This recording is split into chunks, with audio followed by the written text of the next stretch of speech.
you know, I would like to be in the evening already, because after this lunch, this good lunch, we need some rest, but we also need to work. So we will start this session with which the name is global neurosurgery. This is a new concept of global neurosurgery. And our first speaker is from Spain. He apologized for not to be able to join us for some family issues. So he sent his video with his talk. It's Professor Jesus Lafuentes. I don't, if you know him, he was president of the European Society for 4 years, and now he is the second vice president of European Society in the WFNS. He is from Barcelona, of course. Okay, you can send them the video. Thank you. Well, hello, and thank you for the Moroccan Society to inviting me to give a talk in one of my favorite topics about models of cooperation in neurosurgery. I'd like to thank Naja also for the invitation. I'm very sad not to be in Dakhla. It looks great in the pictures, and I would have loved them to be there in the sea and in the beaches. Anyway, so when we talk about models of training, we need to talk about different levels. One is a continental level, as is Europe, for instance. Then we also implement those courses and share them with other societies, other friendly societies, with low and middle income countries involved, like the flank, the Latin American society. We also are familiar with mission training in situ through NGOs, typically, or we can try and conjoin training efforts as the one that SAMI has with Africa 100 and China, Africa, and others like Takeoff, which is one of the initiatives that I want to discuss with you later. Also, we have models on recruitment of neurosurgical personnel, and these are social media, like the William Harkness Intersurgeon, who allows and helps to bring surgeons fast into places which are required. The NGOs also play a very important role model in this issue, and other continental societies, which are more and more often getting involved in recruiting personnel to assist in specific places to specific pathologies. We all know this paper. This paper has been signed by many of the people who work in the WFNS Global Neurosurgical. This is special. Global neurosurgery is. This is expensive. Neurosurgery is very expensive and requires high tech, which cannot be affordable, particularly in low and middle income countries. And we cannot match Western societies with low and middle income countries in terms of economics, resources, and personnel. The efforts now in these countries are more in preventive medicine. We cannot help you in that, apart from some specific projects like the one with folic acid for prevention of spina bifida. So when I was seeing a TV show and they were asking kids, what do you need, or what do we think we need to change the world? And many said about love. Some of them, we need more peace. Some of the kids, we need more will and determination. And some others, the wealthy ones, of course, mentioned that we need more money. I was very impressed that nobody used for me what is the key word to change the world, and the only word and the only thing that you can do to change the world. And this is education. But education has to be right. So to educate or train, in our case, you need to do how to do it. You need to know how to do it. You need to have infrastructure, and if not, create it and provide it. You need to be realistic about it, where you do what and when. You cannot do aneurysms in the middle of the Congo, for instance. So the goal is standardized training throughout Europe first, then expand it to other continents, and little by little and tailor-made provoked programs of training with several categories and phases according to the resources, infrastructures that they have. Let's talk about the European training. I am very familiar with this. I was president, as you know, of the EANS. We have very huge experience in training. We started in 1950, so we have over 70 years doing training. We are now in a 3 training course cycle. We are training 600 trainees in a 4-year period. The hands-on courses now have established, with Torsten Melling being a very important part of this, and he has created cranial and spine, basic and advanced, vascular and endovascular, skull-based and craniocervical. All these hands-on courses are being offered to all the trainees, and is different to the TC, the training courses, which are mainly theoretical. They do have to pass an exit exam, and the European trainers are also monitored for the training to make sure that the training is excellent. So we are not only worried that the participants get good training, but we also guarantee that the trainers are doing and providing with the appropriate training. So this is a map of Europe, and you can see here in the right, in the left, in nearly white or mild pink, the training of Western countries, where we have roughly an average of 75,000 population per neurosurgeon. And on the other side, on the eastern part of Europe, we have less personnel, therefore less training and less economics. The idea is to standardize training, so everyone who lives in Madrid can have an operation in Croatia, and it will have roughly according to the same standards of training and knowledge.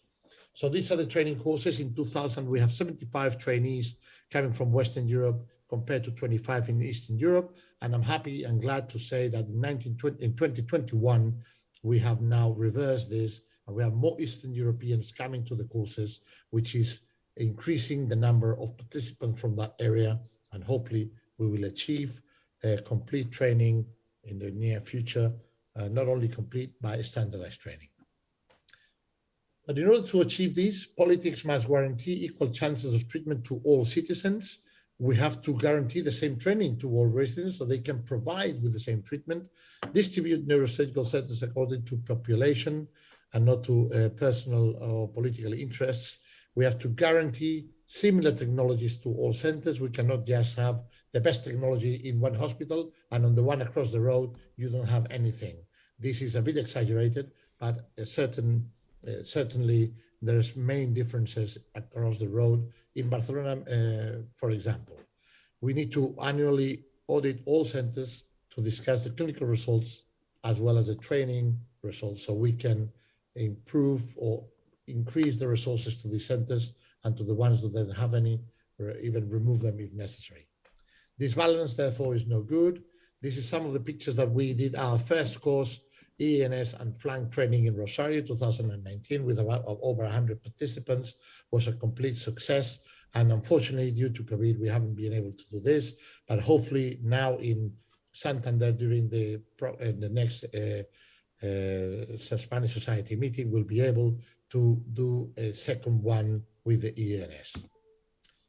These are some of the countries where they need more neurosurgical personnel, as you can see, unexpected. So there's many countries we can work upon. And this is the second form, and I've done this for many years, over 10 years. We do in situ training, but we don't only do, and I emphasize in this, we don't only take neurosurgeons to do the operations and leave the patients around there. We tend to take nursing staff to teach how to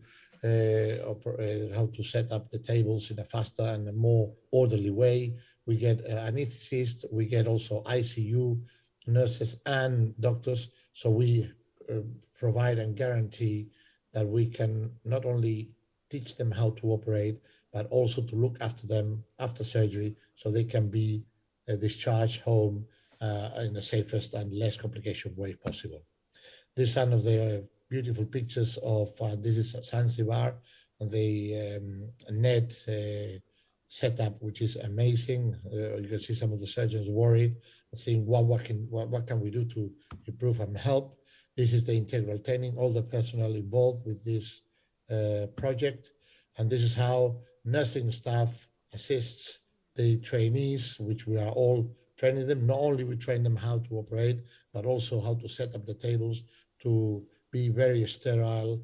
The conditions there are not similar to the ones in Spain. You can see the door open in theater all the time. Many people on board. Some of the things in the drawers which they should be there, and that's why we emphasize very much so that the sterility has to be a main issue. This is our anesthetist checking on the machines, looking at the patients in the ward, making sure that the airway is safe to do it. And this is a projected list that we're going to do for a week. Sometimes this projected list increased to a double by the end of the day.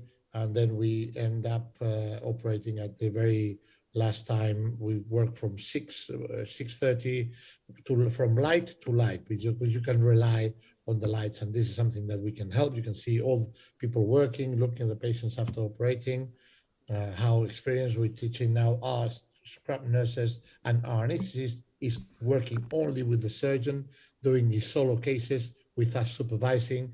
You can see in the right, our scrub nurse with the surgical trainee, and our anesthetist also, as I am taking the picture, so I'm supervising this patient doing a BP shunt, and this is the way we can train them and they can learn. We are both neurosurgeons, Dr. Enseñat, myself, very, very proud of the achievements of the surgeon, which has been doing the job in a very, very good way. We teach them how to also put tubes down just in case of emergencies. So this is what we call transversal training and integral training. We also are very knowledgeable and very proud and very grateful to SAMI's 100 project and to Ling's also initiative of trying to train people from across low and middle-income countries. Unfortunately, this is a project is very helpful, but for me is not sufficient. For me, recruiting of personnel, NGOs are very well known to get the unit established, and they managed to liaise with COFEXA, which is the Eastern African College of Surgeons, to get some trainees on board, giving them the titulations and the certificates that require, and they have a big effort to train them well with consistent training across these countries, and giving extra support by doctors that attend these centers to increase the training of these residents of neurosurgery. But very important, and I've to emphasize on that, is the collaboration of the so-called richer societies like the American and the European Society, and with EANS, and Gail Rousseau has been very adamant on this aspect of things, and the WFNS, through Miguel Ángel Arraiz, past president of the foundation, now on the hands of Bassam Misra, and Germano was very much involved in education in the WFNS. All these players are key to organize future models of training. I'd like to mention briefly my good friend, deceased William Hognes, which with James Johnston came with an idea using social media, which is very clever. And by this intersurgeon webpage, people who are in need of neurosurgeons can request them directly. They have a quick answer, and the response is very fast indeed. And you get surgeons to help you in a particular case or a certain number of cases to your local hospital, and they can provide with some funds for this surgeon to travel across to the required or needed center. So after all this experience I've had, I came up with some foundation. It's called Neuro Foundation, although this is not the right name. I call it like that. So I emphasize the fact that I know what I'm talking about. And I put like a potential model Kenya, and I've been working with Mudi Qureshi, very, very much involved with global neurosurgery. The level, this is the two centers that are now present in Kenya. Kenya has a population of 40 million people, similar to Spain. In Spain, we have over 150 centers, and here we have only 2. So if you, sorry, in Spain, you have 80 centers, excuse me. But anyway, a huge amount of centers compared to Kenya.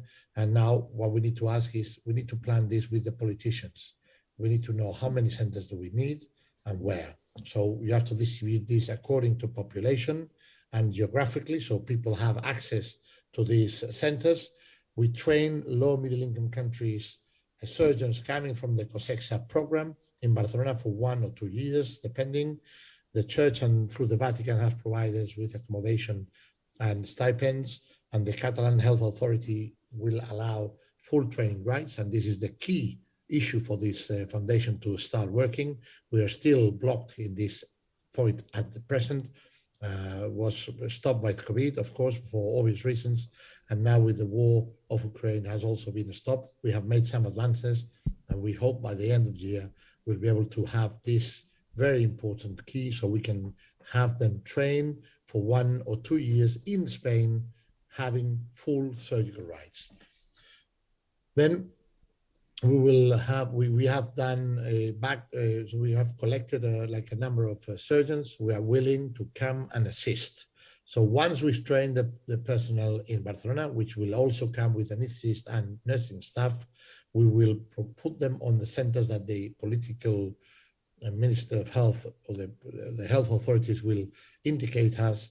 We'll also help to build the neurosurgical center on that hospital that they want us to increment the provision of neurosurgery, and we will provide with the trainee assisted by personnel supported by our sister societies like EANS, Flank, FINS, and etc.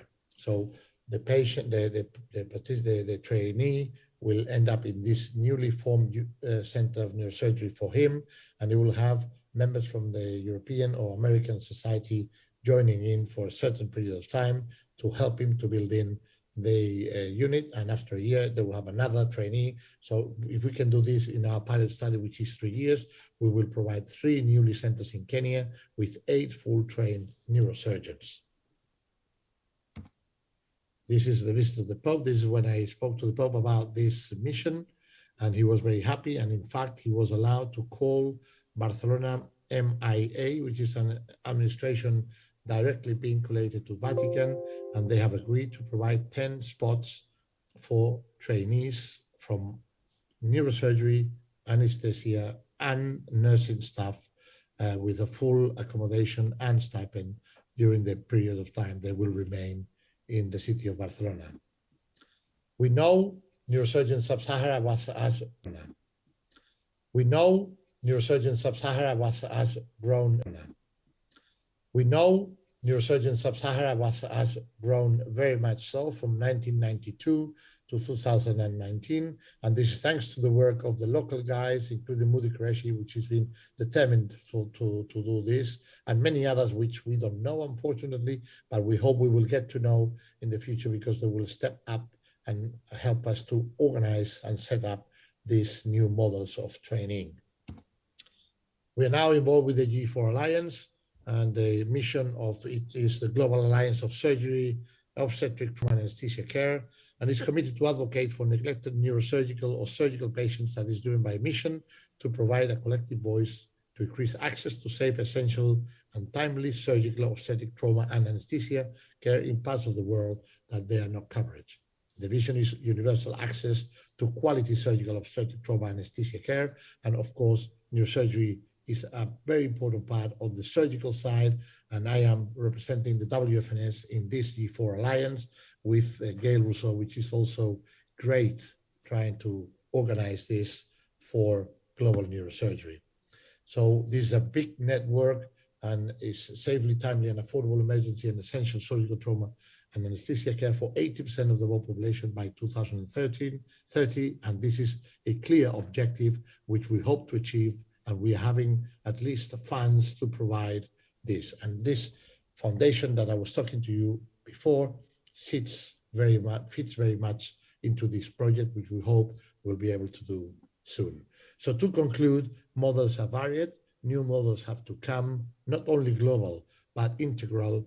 There's lots of things to do. Best is a mixture of options, like the foundation that I was talking to you before, and the politicians have a great responsibility that they must assume, and if they don't assume, it will be much, much more difficult and a very, very tortuous road compared to a motorway. Essentially, he is honorary president of XIIIth Continental Association.